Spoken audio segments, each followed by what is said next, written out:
which they played in rigging the election. Bwanyuma ya gavumenti okuhamya eki ab'ekibiina ekya National Unity Platform batandika enteekateeka ey'okwetaba omu karuraaka kandi barikugira ngu nibenda entebe zoona basikwa nibazihangura. The Commission has not yet come up with guidelines, although the regime was saying that these elections will take place, which is ridiculous. They have not even displayed the voter register. You know, so it seems that the intention is to bring this election hastily and, you know, have it in a sham manner. So we want to encourage our people to begin organizing our election management committee. The chairperson of EMC is around. Mumbereji basakwana. We have got to keep connecting and readying ourselves for the task ahead. That's an expectation by the people. Parliament ikano mugamirizo kibineki Joel Senyonyi hamwe n'urugwombigere bya president w'ikibine cya National Unity Platform abwaburugwizo John Baptist Nambeshe bayongera bajumerwa ekikora cyo kuteganisa ninga cyo kutobora ikinisa cy'abantu icyasekwanishibwa abembezi w'ikibine cya National Unity Platform hamwe n'abahagizi babo otiremo na president w'ikibine cya NUP Robert Kyagulanyi Ssentamu. Silence presupposes that this is only business for NUP and the opposition. No, this is business for all of us, and we should all make our contribution. So we would like to continuously call upon everybody with a platform, religious leaders, cultural leaders, opinion leaders. Don't wait for your turn to be abducted to happen, because if you don't speak out, when the time comes and you are facing it rough, no one will be there to speak for you. Senyonyi hamwe na Nambeshe bagarka babasakwana batabukira ecyamahe ga Uganda okuremera omaga mukuru w'ekibine eki aga Robert Kyagulanyi Ssentamu omuri magere bakugira ngo kishikire abo kushanga ngo nabo nibambateganisa amakagei. It is a barracks surrounded under siege, and you wonder what crime a private property committed. Tagumizamu nagutoa kuihira Kampala eshayo necho kurara cyafune kishayi cyenyonyi rugogoma ombwire butare bwahari. Eshaha yona ekibuga ekyambarara site ekyorukushangwa mu ruburengero rwiza bwa Uganda ombwire buke nikiza kurara cyahinduka ekibuga cy'amani bwa nyuma ya gavumenti okurangira kwerukuza kombeka ekishayi cyenyonyi rugogoma ecyaze kwankiretera abantu kutambara kurwo mu ihangiri ya China kuzo mu South America omahanga nka Brazil. Eki ntabwo kugira ngo gavumenti ekabasa kwaneronda ekitongore cyo buntu okwasa kwanobombeka ekishayi eki aharinya cyara umuchubwe cyambara abari kuteka esente ombintu bitarimo namwe akashishikera izoba basa kwano babuganaho enganzi hanga erya Uganda wechinsa Robin Nabanja office yo mchubwe cya Kampala okwasa kwamba temempenda nshongeji of local government minister of works is here, and then we get that mega project. To me, we have no loss at all as a country. It will make that place boom in just a short while. I was shown the architecture. Let us not delay this mega project. The company known as Base 7 to establish a mega international airport at Nyaksharara in Imbarara. And we are here to make sure that this project moves. We have investors who are interested in making Uganda a transit route. Ekishani ekyasakwa nikirebwaho ekishayi kikumanke kyambarara international airport ntiza kurebuka nke ekishayi ky'amani munonga wano jegeranisa nke kya Dubai Doha kandi ntisakwa kiri kya mutindo gwa higuru omunsi yona.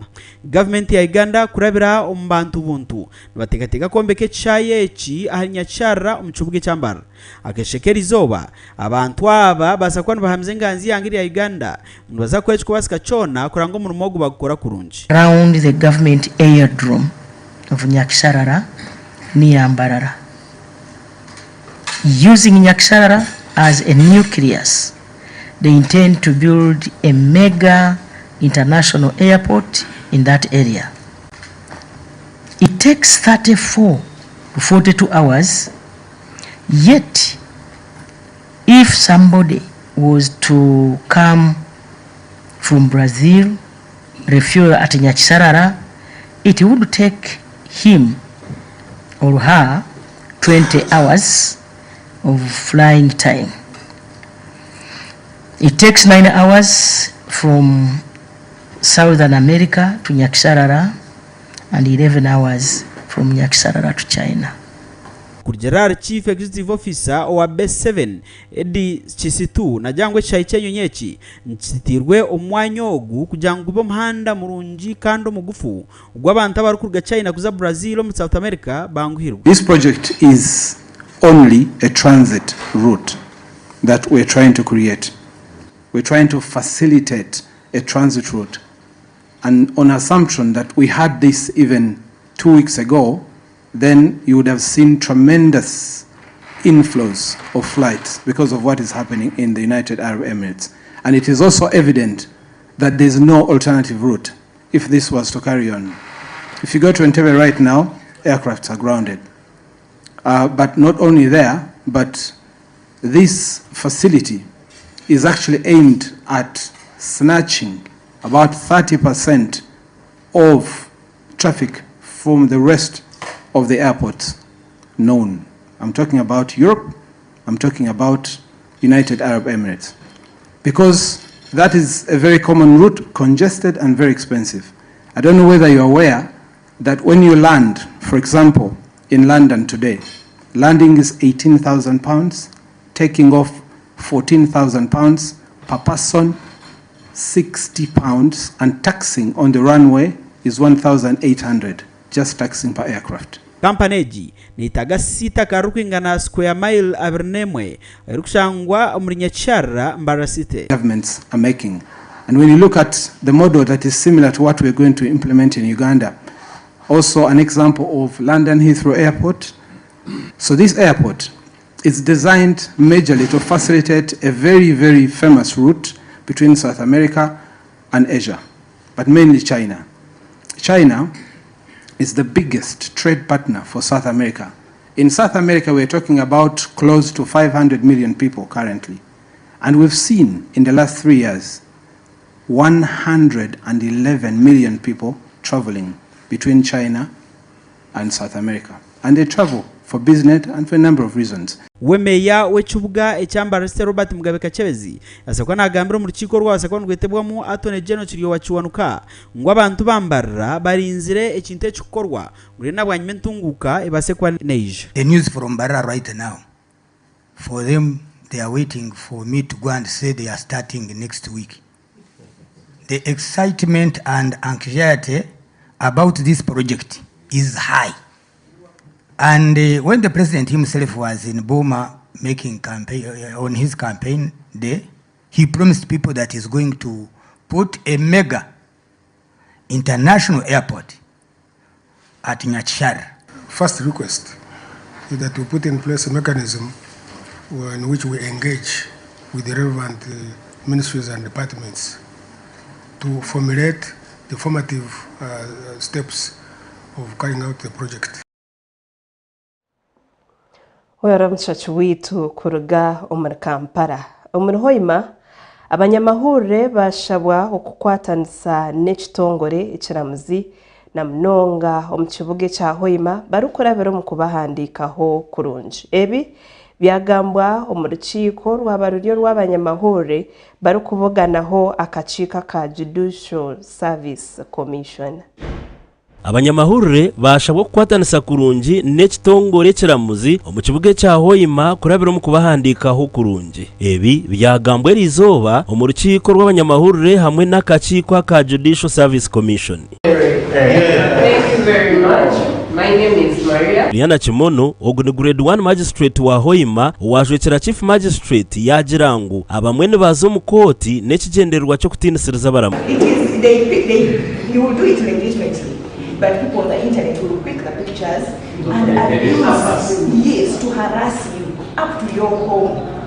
They will pull out your mother if you have a social media account, your children, where they go to school. I think you have seen it, especially on TikTok. Yes, although I haven't seen anybody doing it yet, it's just private people, you just see the user, number one, so they seem to be anonymous. But when they've done it, then others are commenting, you You can ask for the charge sheet, because the charge sheet is a what? A public document. Instead of you forging or imagining what the case is about. For me, if you come to me, ask me, may I please look at the charge sheet? Yes, take a picture. That is after we have gone to court, not before. Yeah, you can update, then you read your things. If you need the clarification, you ask me. At least in Kokelia, that's what I used to do. Come to me, ask for questions, and that is it. Juliana Chimono hona nabwe nagira ngu ekicweke cya Bunyoro kine mishango mingi umukoti icyari kugira ngo nikiretwa kweyongera ko mbaro gw'abantu. The population is just doubling every time we are counting people during the census. You realize the numbers are doubling. The cases are just coming every other day. Then the other challenge that we face is that we are judicial officers, but we are also understaffed as far as Jane Margaret uguno muhandiki wa Judicial Service Commission we nagira ngu abantu abari kukozesa ebitokoza bwongo babire bingi ekiri kureta emishango kweyongera. People want to drink, you modify, you go steal, you go fight. All these things are creating backlog in the courts. It is not the judicial officers. It is us Ugandans to learn to love to live amicably. Then we will reduce the so many cases that are going forward. Bo abanyamahurire nibagira ngu batwire batarukumbanya oku ebya kote biri kutambura. Journalists can easily access information from the Judicial Service Commission. Most of the journalists have been fearing, they don't know where to go, but out of this training we are now able to know where to go whenever we need to seek information from the judiciary, how to seek the information from court, from the Judicial Service Commission, which is very important. Gasha kwa George Tinka ahabwa Rit TV Agashungweire omuri Hoima. Wabari George Tinka kuruga omuri Hoima. Twaza Kasese ebitongore ebitari bya government hamwe na n'obusinga ba Rwenzururu bayiraganisa okwatanisa na government bakarwanisa omwijurano ogw'abaana ahanguto eza Kasese. Aba nibagira ngu obuzibu bw'abaana okwijurana ahanguto omu kibuga kya Kasese nikirugirira omu maka. Obwe abebembezi bekibuga kya Kasese municipal barugumiza muno kurwanisa emihondano yo maka abana bijwira hanguto nikigumiza mu kwakira ikizubu cy'amano mu mbereji. Eki kiretire bitongore bitarimo namwe ebitari bya government okutema empenda akureba ko akwasa kurwanisa okuyongera ko mbaro gw'abana abahanguto. Omurukiko kandi orwabasakwa n'orutekwaho omutawone ya Kasese Daniel Ngangatsi oguno president wa Kasese Municipal Development Forum yasakwa najyango kuyongera kw'abana bahanguto kiretire byo burambuzi byakendera omucubweki. A number which is coming up steadily in our municipality of street kids, and these street kids also they are a threat to tourism and also the children being brought up badly. So we are engaging the civil society organizations, we are engaging Obsinga Rwenzururu, commonly known as OBR, and other stakeholders who and the NGO forum within the municipality to see how they can help in the mitigation of this problem because before it happens. Eki nakyegyekyerera okweyongera kw'abaana aba na munonga bwe muhondanero kubo maka kuletera abana batoroka mu maka gabo. The causes of the increasing number of street kids are related to gender-based violence, poor parenting are some of the causes, and also the parents not taking care of their children so that they are in school because most of these are very young children. Yo enganzi y'obusinga bwa Rwenzururu Honorable Baratazara Benson kure nagirangu nkobusinga betekateke kore cyukubasika cyona kurwanisa embereji na mnonga yo muhondano gwo maka. Through our Ministry of Gender, we have been carrying out community dialogue meetings, especially in Busongora North. And these community dialogue meetings are working very well. We are happy that people come and attend. They bring their views, and all these are recorded, and therefore they are used in the following meetings to discuss. And we hope that they yield. The only challenge we get again is that many of the men do not attend, and therefore because they don't attend, we seem as if we're only addressing the victims. Konka Mupango Robson ogundepute meya wa Kasese municipali wasakwa na hamyangu nabo bariomba korobchwe kihembe na jangwe kintu ekigumire niko kushaba bona wakwasakwa na bakwateraho okwatanisiza hamwe. Our role that as Kasese Municipal Council working with other partners in ensuring that we identify them and we look for mechanism of rehabilitating them, and which is ongoing. And we want to also pledge to our visitors, our tourists, that this is no longer a big issue, because we have got so many partners who are trying to come up, and we have also enhanced our meetings with the affected parents, those who their children have left home and they have just joined our town and with no work. That's why they are becoming the street kids. Abgari TV Agashungweire gashakwa Godwin Bwambare muri Kasese. Wabare Bwambare kuruga umuri Kasese twazambara abaturage abebyare bya Kanja hamwe na Rekanja omumuruka ogwa Rushozi omugombore ya Rubaya Kashari South Mbar District bashobangirirwe ku Dr. Nathan Ndyanabinji naza kurara yatwara itaka area government kandi otiremu na niryabo.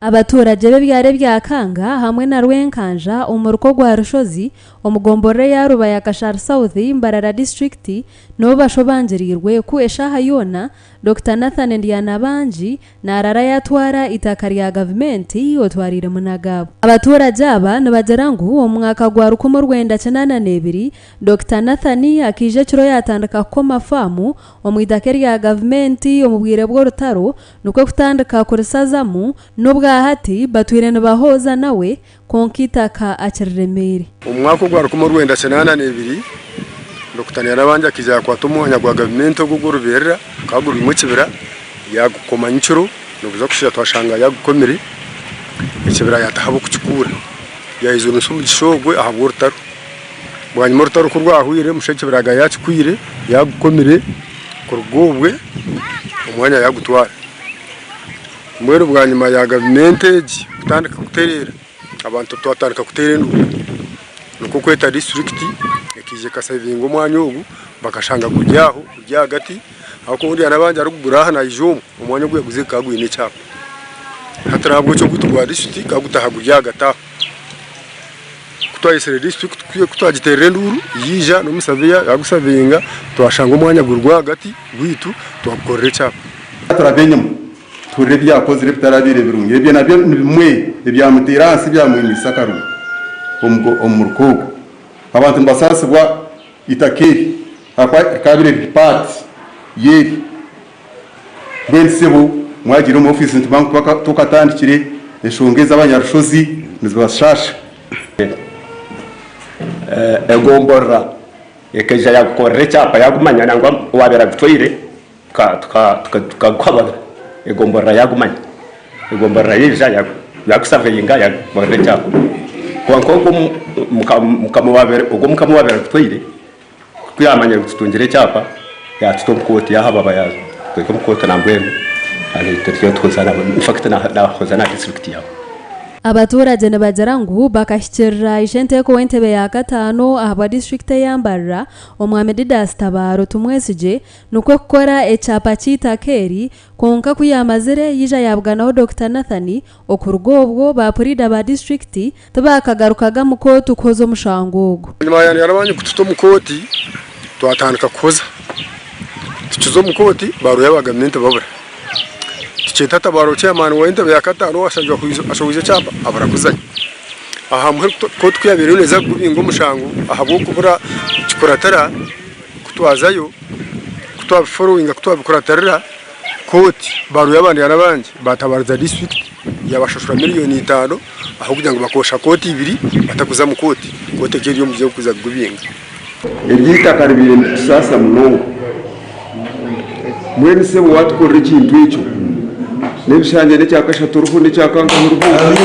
omu bigambo bye twongerera hygiene kururagire wasinzira karuru agizire ngu obushuma bw'amataka omu district y'ambarra bukwasira hansi n'ahaiguru ekireeterera embarra yabura kusigaza itaka tufana abashuma bakamukuzi leaders tabarwanyu na kawo abashuma abokwibitaka itaka ryakamukuzi noriyo nokwata cyapa wezimo tumwatumpira wacyaba LC5 tumutinyine tinza kugira kawo hone cyapa umuntu nijana atware cyapa na hindu cyapa cy'abantu LC1 wanje ninga kayongo nashito mwizina rye nakindura rero nimba na signingaho ibyabo mbirebi leaders tabaraka signingaho kutura ngo bahindure cyapa kweza kusigningaho kawo yagira na CFO ya signingaho hatu bwanyuma uyahurira njya to press conference twatire hare twahandicwa president twanchwa IGG twanchwa corruption y'imahura yijeje byo natkahandikaye hati yaguka leaders ati bakafojinga umukoro gwanye ngo bakagutaho icyurutungo kashi ko gufojinga utuzo polisi uzukatobaza kawo na umukasheshe yahandike wareni jatu nanyo kwa nyo jata mwena bantu twesigire kururagire ashoborira abaturage ngu yamazere kuronda baroya abarije kucungura itakeryo kandi ukubera abareme nibatekwa kuza owa president ahabo kubangu na president itakeryo rekamuyamba mununga ninza kutekaho roya ibirabiro nana naza kuzunyo musente zanjye kandi huruye kandi roya umusente zanjye benamugambire roya wa Kampala dekayije ibirabiro nana nazo mukotini abantu kawo tumbingo mu ofisi aboko kuyata kujibasa tumjirista tumbingemo namwe namugambire yoti kuja gukora nawe uzani ko rusho we arunda hakugenda kare ko karo yakuze tumkwata kandi koko yibire weza watoraswe kwa abo kubata kubaza kuhindura cyapa bakacitwara urukawo niyo ka studiani we papara rero kajotumye ubu mukoro ngwanye bakagufoginga hashaka gufoginga bakana kutransferinga abaturage bongire bagambira twongire hygiene kururagire ebiru kubateganisa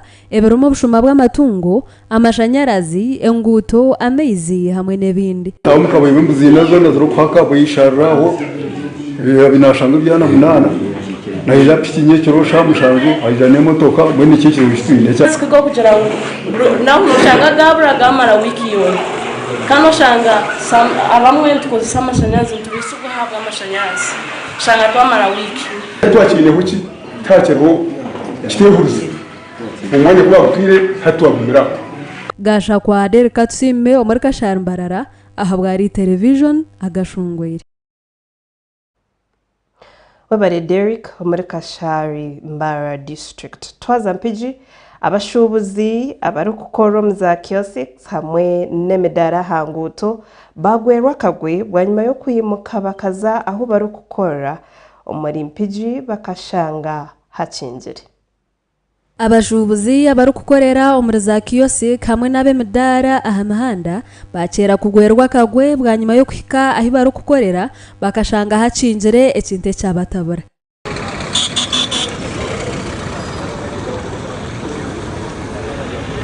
abashubuzi abatuhagambaho nabo batugera ngo tubatungire kuraburwa ahanshongeji nukwe kushaba bakuru mu government yo kubayamba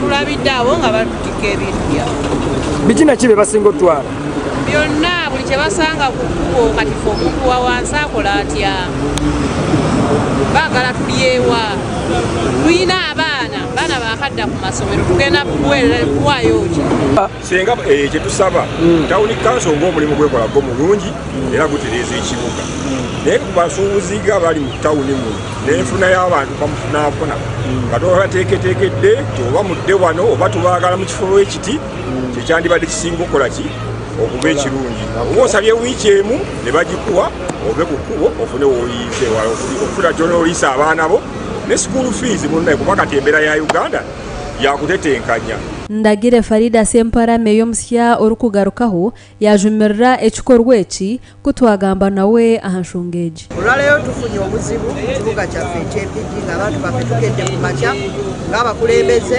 ng'abantu baffe batukubira amasimu tubabatereddeko siru ku containers zaabwe n'ab'ebimeeza bakola chapati ab'ebimeeza ab'amatooka batundira ku makubo naye ng'abakulembeze ekyo twali tukimanyiiko kubanga ku bimu ku byatateesa ku kanso kubanza essaawa eno nkyali kansala naye ekitundu kyange ekimu ku byenkiikirira kyekibaddemu ebyo okuba nti abantu baffe babaggalidde naye nga naffe ng'abakulembeze tetutegedde naye nze kyensaba ekyokulongoosa ekibuga kye beekwasa kirungi nnyo era kikola naye mu budde ki kubanga essaawa eno abantu baffe okuba nti bakyali ku kkubo ensonga ey'akatale tusaba abo bonna abali mu nsonga ey'akatale okutusimbira akatale n'eri gye balongoosa gye bagenda okuzza abantu bano gye baagala badde bakole mangu abantu baffe basobole okuba nga tebababonyaabonya. Video Mutebi Town Kiraka wa Mpigi Town Council yatugira ngu hine endagaano ei bakozere n'abantu aba konka bakagihenda. Ensonga esookera ddala nga Town Council mu mbeera ey'okukuma obuyonjo mu tawuni wakkaanya n'abantu baayo bonna abakoleramu. Ekisookera ddala abatunda ebyokulya enguudo tulina essaawa ze twakkaanyaako n'enguudo ze twakkaanyaako essaawa ze balina okukolerako. Oluguudo luno okuva ku disitulikiti paka ku toto twabakkiriza okukolerako naye mu ssaawa zino wammanga okuva ssaawa 12 obudde nga tebunnakya paka ssaawa 3 bw'omala okukolerako tuka ssaawa 3 oggyeko ekimeeza kyo okitereke wabbali.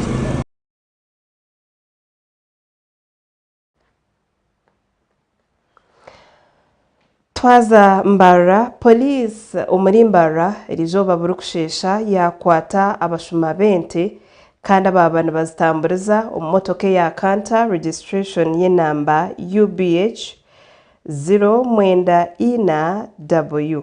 Aba nibagira ngu entezi bazihire omugombora ey'ishongoro omuri Mbara district. Polisi ya Mbara bukushesha erizooba yakwata abashuma b'ente bashatu barikuzitamburiza omu motoka y'ekika kya kanta namba UBH 094W. Aba bazibire omugomborera ey'ishongorro omuri Banda district kandi abakwatwa bamanywa nka Mwebesa Abat w'emyaka 32, Mutebi Prime hamwe na Zecheranda owaba navuga motoka egi.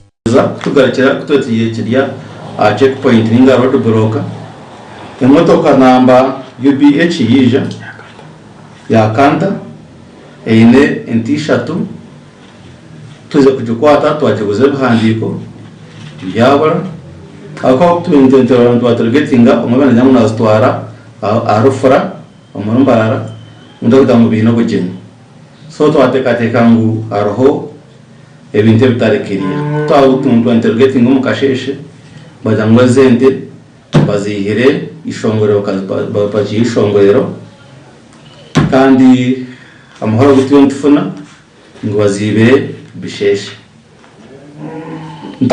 abo shangire binente omuntu mweta webesa mwebaze Habart ayine myaka 32 no munyankore na ruga rushaka karuguza omuri bisheshe sub county ondijo no matamutebi Ibrahim na ruga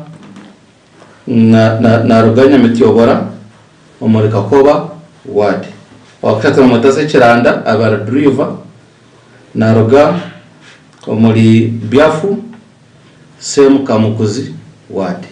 Bagaruka banagisa abashuma b'embuzi aba bantu batamburira ahari pichipichi namba UEL 208A. Ebi byahamabwa RDPC wa Mbara district SP bya Mukama Benon obu yabanabwanaho n'abanyamakuru erizooba. Tiwe ya road block twafuna pichi yarabaho UEL 1284 ebire eyine ekivera kihango munonga ekipanso babiri arakuvuga anondijo obura mutwetegerize motoka etwetegerize na odaringa my personnels ngo foreign video picture ko tubi suspicious ibintu mu kivera shaha 10 zo shankinga zashika umushayi 10 baba followinga kweza ko followinga banga kwemera tubachesinga okuza kukabonto roar gumukona okuza bwiza gardens umurijo kona tukufunza kuba ntubafikisinga banagapiki bataho mu kishaka okuza kwigura twashangamu embuzi zishazire emitwe ina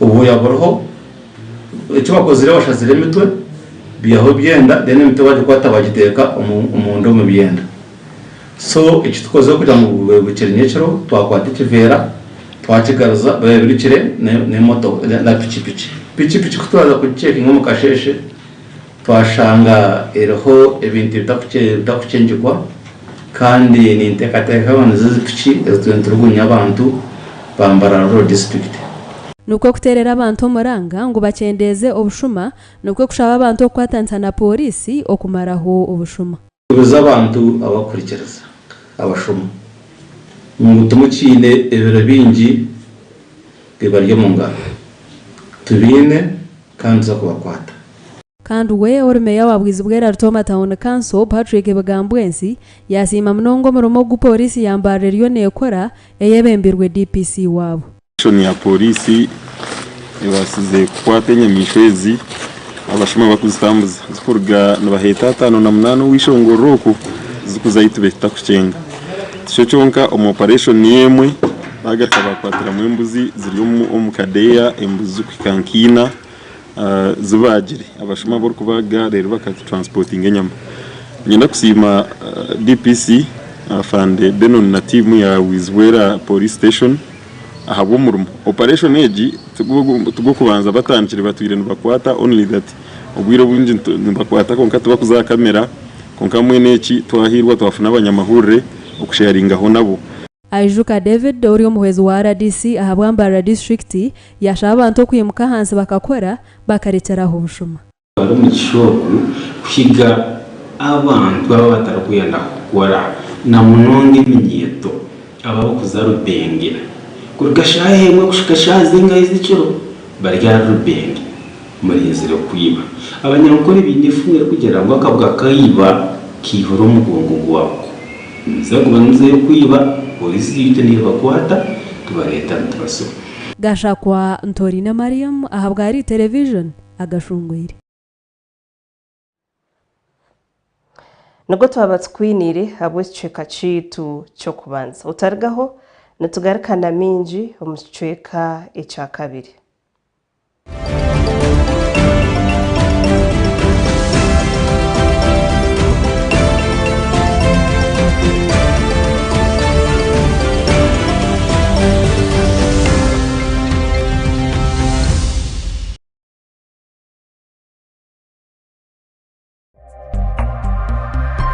This is Elite Television.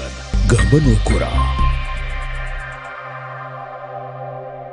Ankole Institute of Business and Vocational Studies nitwereza certificate na diploma omashomaga Business Administration, Accounting and Finance, Store and Supply Chain Management, Marketing, Secretarial Studies, Public Administration, Electrical Installation and Systems, Building Construction, Hairdressing, Journalism, Tourism, Information Communications and Technology, Motor Vehicle Mechanics and Driving, Welding and Metal Fabrication. Tuhandikise na Ministry y'ebyobwegese n'emizano nitukore jezo bya UBTEB, DIT na internal examinations. Tushanje aharutindo rwanga rumwenda ahashungine na nicunduro rya mizi Mbarara City na Bwizibwera Town Council Bajenyi Road nari teresimu notu mushanju 88 ashatu nina ashatu na mwenda 10 notu mushanju 3 92 ashatu ni 3 ana ni 3 na notu mushanju mukaga notu ina chenda 21 email hygiene@institute@gmail.com. Moto yitu unleash your talent.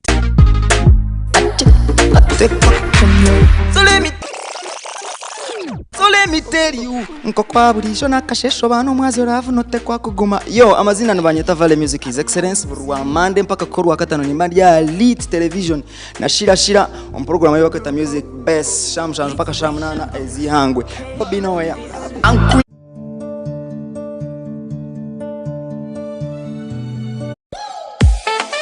Welcome to St. Peter's Nalia Spenner, where excellence inspires success. Admissions for 2026 are now open with an all-new day school program for non-candidate classes. Step into a world where learning meets innovation, a state-of-the-art academic hub designed to shape tomorrow's leaders. From our brand new swimming pool to a vibrant sports program, every learner discovers confidence, teamwork, and a skill in motion. At Spencer, education goes beyond the classroom, nurturing talent, discipline, and creativity in every student. Be part of a community where value meets vision and dreams take flight. St. Peter's Nahwera. Learn, excel, lead. Apply now at www.spencer.sc.ug.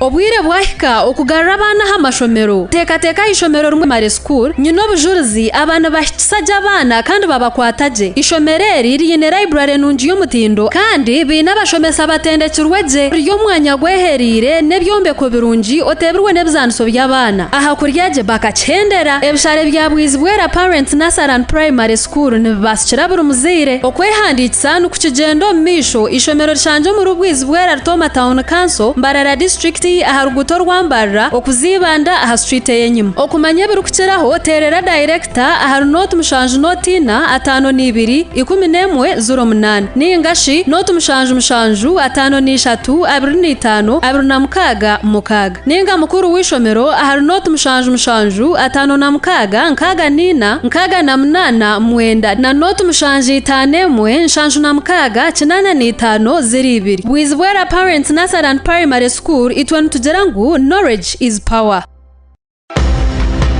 Noro ndishomero rurungi aho kubasa kutwara umwana wawe akashoma kurungi Tropical Secondary School abari kushangwa bwizibwera aharugutonyi gendo rwambarira ibanda nibo cyo kugarakwa mu cyawe aba nibashomesa bojo nabishiki ona A-level omashomaga arts na sciences bino buraro bw'abojo nabishiki bine laboratory hamwe na library by'omutindo ebikwera beji okushoma kurungi bine computer lab omukugunjura beji ombyakarumagizi Tropical Secondary School ombyemizano ekazahari nkomereje gwaziri nkwaya ahabwo kuba netware bikopo by'abojo nabishiki omuzi utakayirarikira mwana wawe habwe micwe n'emitwarize ahabwo kuba Tropical Secondary School ekacheza abana nibarebe by'emizano na filmu ziri kwegesa aha DSTV omu weekend Tropical Secondary School okwakira beje nikugenda misho omusine yo kubanza okikasine ya mukaga kwenda kumanya biri kukiraho terera headmaster aha simu note mushanju 54 nkaga na mukaga 16 nari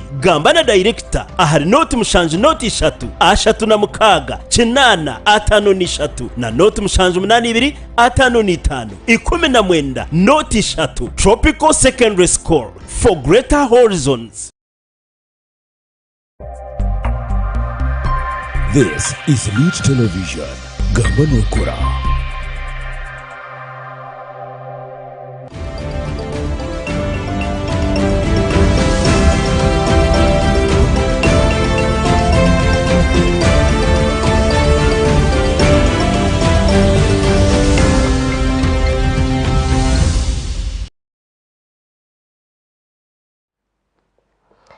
Ninkutanjiro muchweka echa kabiri echa Agashungweire Elite TV Gamba Nokora.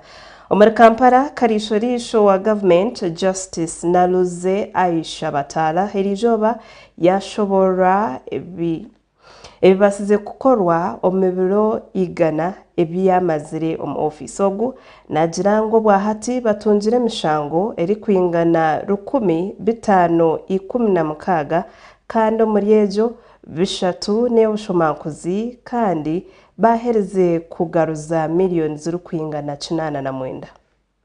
Karishorisho wa government Justice Naluze Aisha Batara irizoba yashoborere babasize gukora ombiriga nebiyamara mu office ogu nagirango batungire mishango 1516 ahu emishango 300 eri eyobushomankuzi kandi ngo bamazire kuruhura miliyoni 89. Registered a total number of 1,516 complaints, and we commenced investigations in about 1,151 cases, which makes a total percentage of 75%. A total of 306 corruption cases and 350 ombudsman matters were investigated and concluded within the the 6 months, that is July to December 2025. omunteekateeka z'okutambura ebicweka byona omu ihanga erya Uganda ogu nagira ngu ahagire hoona nareka abantu bainahi bakubasa kutwara emishango yabo yona. I set out a clear and focused agenda aimed at combating corruption and maladministration in the public sector and strengthening the Inspectorate of Government to be more effective, efficient, responsive, and results-driven. When the Constitution of the Republic of Uganda was promulgated in 1995, the Inspectorate of Government became an independent constitutional body enshrined under Chapter 13 and 14. So today, as I mark 100 days in office, I would like to outline the priorities I have set upon assumption of office and also highlight the key achievements of the Inspectorate in the last 6 months.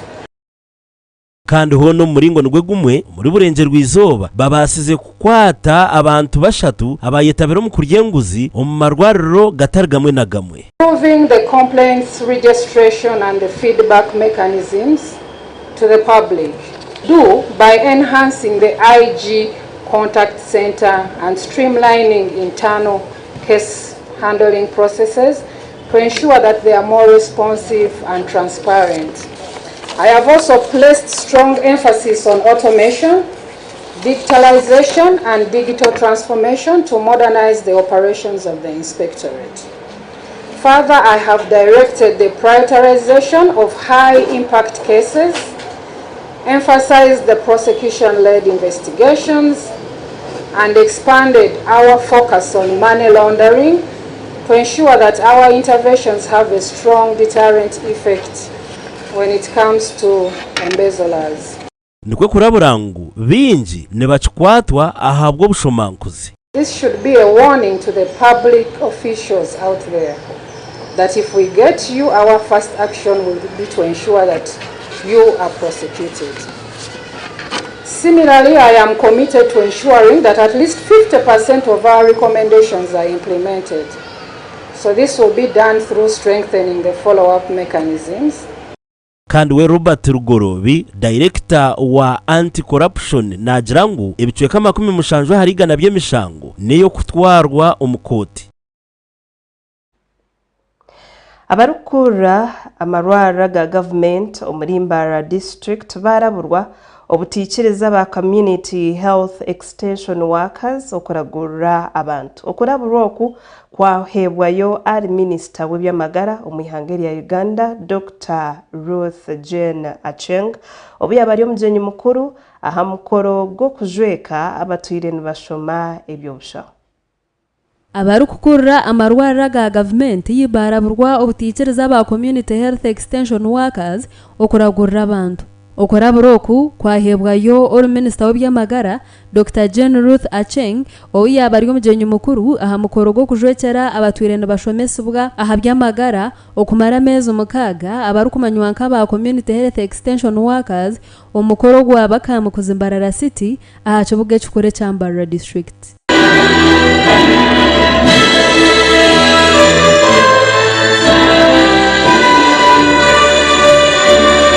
Dr. Acheng yajarangu abantu abatwire batendekwa tabashaho korekana bija kubana bayambaho kurwanisa ndwara omubyaro nuko kubarabora obuteyeta ekibatari. The nurses also have their categories. Now you are more equipped with information, knowledge and skills.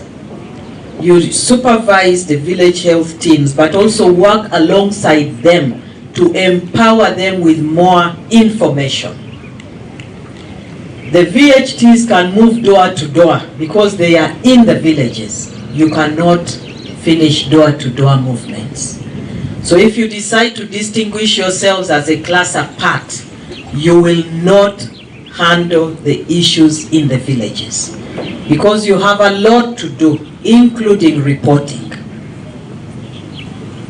And as you have been informed, you are not doctors, you have been informed. You are our first level of responders to issues in the villages. Za kushoma tumwachweka ba doctor kandi tumwachweka ba nurse. Emirimo yanyu neyo mu community. Muzakora emirimo yanyu mu community murebe ngo mwazibire ndwara mwayegesa abantu kandi abantu amwakebera mukashanga bine pressure. Dr. Jane Ruth yashaba ba community health extension workers okwatanisa n'aba VHT n'okutwariza abantu omu byaro. Again, I want to emphasize that you must work with the village health teams. In many of the areas where I go to, and the commissioner will testify to this, when we train CHOOS, they take themselves as a class apart from the village health teams. Let me tell you, you cannot work without the village health teams because they are only two of you at the parish level. William Wine Pope, ambassador wa USA omu Uganda yagira ngu government ya America etiremu sente nyamwingi kandi neijagomeza America kuteka mesente okurebuka ngwe byamagaro mu ihanga rya Uganda byaterera. Signing of a 5-year, nearly $2.3 billion, that's over 8 trillion Ugandan shillings, memorandum of understanding on health cooperation between the United States and Uganda, which we signed in December. This memorandum of understanding reflects a shared commitment to life-saving services, resilient healthcare systems, and the responsible use of taxpayer dollars.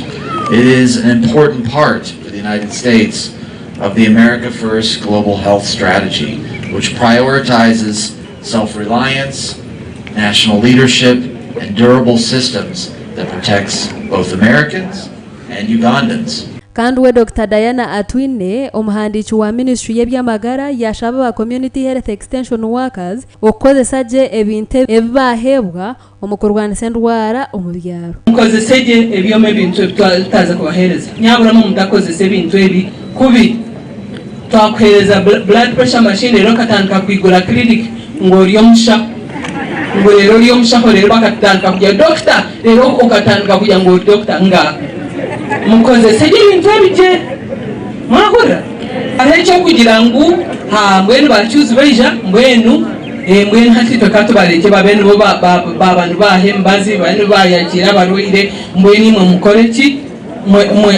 mwetereyo abagande cyangwa ogwanagamba so naho ejo tubashabasha kubitu DHO mutakikiriza bacyuzi kucweka bashako marwaro gaitu dera abantu bakakoraki bakakwatayo Dr. Peter Sebutunde orukukurira byamagara mu district yambara yagira ngu ba community health extension workers nibija kuyamba hawo amarwaro ga government mu kurwanisa endwara team so that the CHOOS are not going to be left hanging by themselves. In the same vein, the city is richer. They have a regional referral hospital.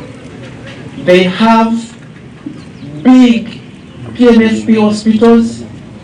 They have private hospitals. They have several clinics. And we are sure that once these facilities work very closely with our CHOOS, we will see improvements at the community level. Gasha kwa Dereka Tusime omurumbarra ahabwari television Agashungweire.